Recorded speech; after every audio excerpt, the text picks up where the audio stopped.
ભાવનગર જિલ્લામાં પડેલ કમોસમી વરસાદના કારણે કેળના પાકને વ્યાપક નુકસાન પહોંચ્યું. હવામાન વિભાગ દ્વારા આગાહી કરવામાં આવી હતી, જેના પગલે ભાવનગર જિલ્લા સહિત ગુજરાતના અનેક જિલ્લાઓમાં કમોસમી વરસાદ ખાબક્યો હતો. કમોસમી વરસાદ પડવાના કારણે ખેડૂતોએ વાવેતર કરેલ ઉનાળુ પાકને ભારે નુકસાન પહોંચ્યું છે. મારું નામ છે નરેશભાઈ કુરજીભાઈ વાસાણી, ગામ કસાણ, તાલુકો મોવા, જિલ્લો ભાવનગર. હું 10 થી 12 વર્ષથી કેળની ખેતી કરું છું.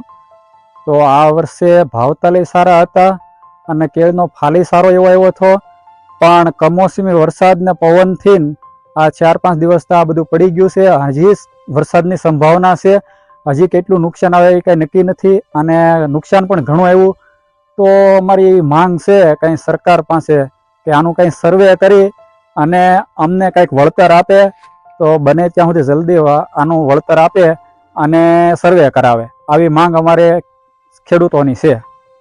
તમારે અંદાજિત કેટલાક રૂપિયાની નુકસાની છે અને કેવી રીતે તમારે નુકસાન પહોંચ્યું છે? નુકસાન જે 6 તારીખે આપણે પવન અને વરસાદ આવ્યો એમાં બધું ઢાળી દીધું છે અને નુકસાન મારે 8 થી 10 લાખનું છે. ઉનાળુ પાકની સાથોસાથ બાગાયતી પાકોને પણ વ્યાપક નુકસાન પહોંચ્યું છે, જેમાં ખાસ કરીને આંબા અને કેળના પાકમાં ખૂબ જ નુકસાન પહોંચ્યું છે.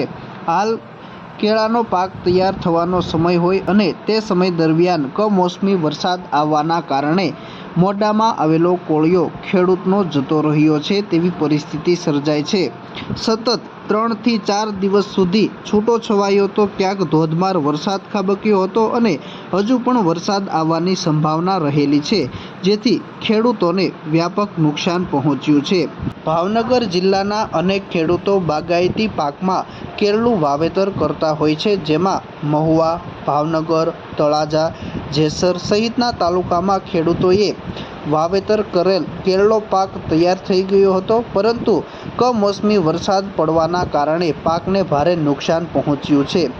ભારે પવનની સાથે વરસાદ પડવાના કારણે કેળાની લૂમો નીચે પડી ગઈ છે અને કેળના ઝાડ આડા પડી ગયા છે અને સાથોસાથ મૂળમાંથી પણ બહાર નીકળી ગયા છે, જેથી મોટાભાગનો પાક નષ્ટ થઈ ગયો છે.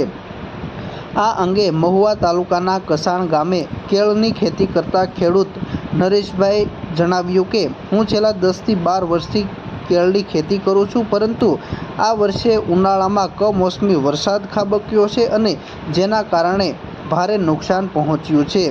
છેલ્લા 4 થી 5 દિવસથી વરસાદ અને પવન આવ્યો હોવાના કારણે કેળનો પાક મોટાભાગે આડો પડી ગયો છે અને હજુ પણ વરસાદ આવવાની સંભાવના રહેલી છે, જેથી ખેડૂતોને જે નુકસાન પહોંચ્યું છે તે અંગે સરકાર દ્વારા તાત્કાલિક ધોરણે સર્વે કરવામાં આવે અને ખેડૂતોને સહાય આપવામાં આવે તેવી માંગ પણ કરવામાં આવી છે.